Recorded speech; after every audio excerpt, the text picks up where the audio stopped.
একই দিনে জোড়া পরীক্ষার ফল প্রকাশ করল council for the Indian school certificate examinations বা CISE।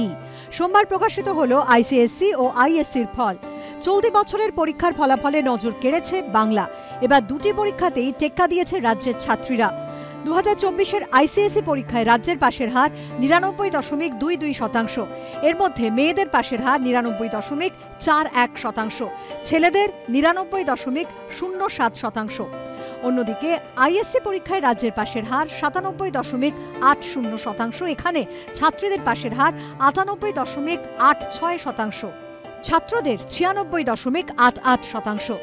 এবছরও কোনো মেধা তালিকা প্রকাশ করেনি CISE।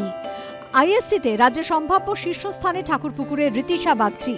জোকা বিবেকানন্দ মিশনের কলা বিভাগের ছাত্রী রীতিশার বেস্ট অফ 4-এ প্রাপ্ত নম্বর 399।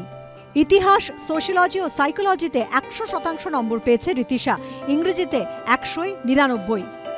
399 পেয়েছে রীতিশা, এবং তার মধ্যেও তো হতাশ খানিকটা যে একটা সাবজেক্ট ইংরেজিতে সে কেন 99 পেল। ইংলিশটা আমি 100 এক্সপেক্ট করছিলাম, কিন্তু কোথাও এটা হয়তো কেটে গেছে, হয়তো। 1 নম্বর কম পেয়েও তুমি হতাশ?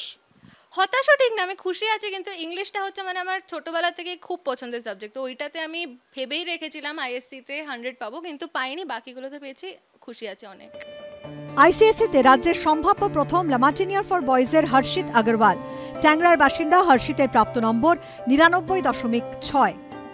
Preparation was pretty good, obviously. This was the expectation, above 99. This was the expectation. Teachers called me, they're very proud, they're happy. Everyone is very happy. I listen to music, English music, Hindi music, science in 11, 12, then college. Everybody is feeling very proud. People are crying for some reason. একই নম্বর পেয়ে রাজ্যে সম্ভাব্য শীর্ষস্থানে Calcutta girls high স্কুলের ছাত্রী তিরুমালা ঘোষ। তারও প্রাপ্ত নম্বর 99.6%। ICSE-তে আরেক কৃতি টালিগঞ্জের বাসিন্দা ফিউচার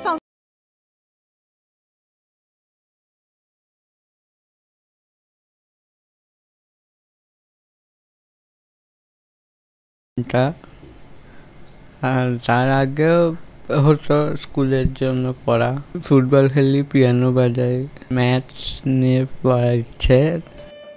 জোকা বিবেকানন্দ মিশনের পড়ুয়া ঋদ্ধি ঘোষেরও ICSE-তে প্রাপ্ত নম্বর 99.4%। আমি ভেবেছিলাম হয়তো ভালো হবে, কিন্তু এতটা যে হবে সেটা সম্পূর্ণ অপ্রত্যাশিত। স্কুলই আমার ছিল আর কি, সকাল 10টাতে বেরিয়ে 6টার সময় বাড়ি আসতাম। তারপরে আর যা রাত্রিবেলায় 4 ঘন্টা, সকালবেলায় 2 ঘন্টা করে পড়াশোনা হতো। আমার বড় হয়ে ডাক্তার হতে চাই। 10 তারিখ পর্যন্ত পরীক্ষার্থীরা ফলাফল পুনর্মূল্যায়নের জন্য আবেদন করতে পারবে। কৃষ্ণেন্দু অধিকারী, সুমন ঘড়াই ও সত্যজিৎ বৈদ্য রিপোর্ট, ABP আনন্দ।